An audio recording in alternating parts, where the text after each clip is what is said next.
మొక్కలు నాటి పెంచి పర్యావరణ పరిరక్షణకు కృషి చేద్దాం అని ఆంధ్రప్రదేశ్ కాలుష్య నియంత్రణ మండలి రీజనల్ ఎన్విరాన్మెంటల్ ఇంజనీర్ ముకుంద పిలుపునిచ్చారు. శనివారం ఉదయం విఎస్ కృష్ణ డిగ్రీ కళాశాలలో విశాఖ కంటైనర్ టెర్మినల్ అందజేసిన మొక్కలు నాటిన అనంతరం ఆయన మాట్లాడారు.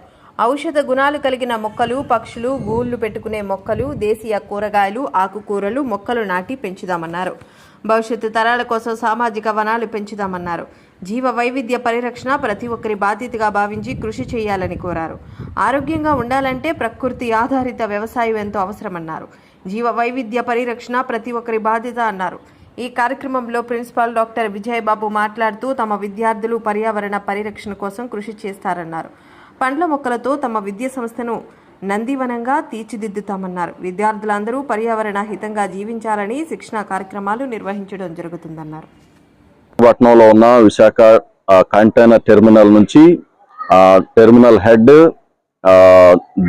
కెప్టెన్ దిలీప్ బెనర్జీ గారు, అలాగే ఎంఎన్ రావు గారు, అలాగే అదే సంస్థ నుంచి నరేష్ కుమార్ గారు, అలాగే పొల్యూషన్ బోర్డు నుంచి ముకుంద్ గారు, మిగిలిన బృందం అంతా వచ్చారు. వారితో పాటుగా కళాశాల అధ్యాపక బృందం అందరూ కలిసి పెద్ద ఎత్తున కళాశాలలో మొక్కలు నాటడం చేపట్టడం జరిగింది.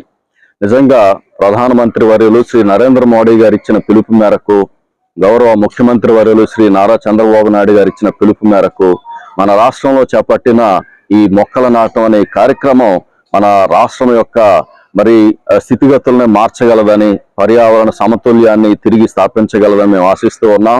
దీనిలో భాగంగా కళాశాలలో ఉన్న 4 NSS యూనిట్స్, అలాగే బోటనీ డిపార్ట్మెంట్, మిగిలిన అధ్యాపక బృందం అంతా 2 NSS అండ్ NCC యూనిట్స్ కూడా వచ్చి కళాశాలలో ఈ కార్యక్రమాన్ని చేపట్టడం జరిగింది. విద్యార్థులు అలాగే అధ్యాపకులు అందరూ ఇచ్చేసి కళాశాలలో ఖాళీగా ఉన్న ప్రతి ప్రాంతంలో కొన్ని ఫ్రూట్ ట్రీస్ ని, అలాగే కొన్ని మెడిసినల్ ప్లాంట్స్ ని, మరికొన్ని ఎడ్జ్ ప్లాంటింగ్ ని, ఇటువంటివన్నీ చేపట్టడం జరిగింది. వీటన్నిటితో పాటుగా సామాజిక చైతన్యాన్ని కలిగించడానికి మొక్కలు నాటే కార్యక్రమాన్ని మేము చేపడుతూ ఉన్నాం.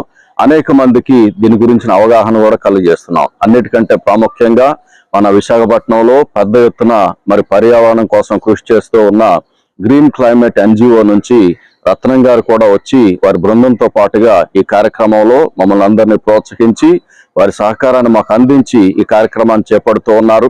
ఈ కార్యక్రమం ఇంతటితో ఆగిపోకూడదని విశాఖపట్నంలో ఖాళీగా ఉన్న ప్రతి చోట ఎక్కడెక్కడైతే మొక్కలు నాటే అవకాశం ఉందో ప్రతి చోట మొక్కలు నాటడానికి మా వంతు మేము కూడా ప్రయత్నం చేస్తామని ఈ సందర్భంగా తెలియజేస్తూ ముగిస్తూ ఉన్నాం. Thank you.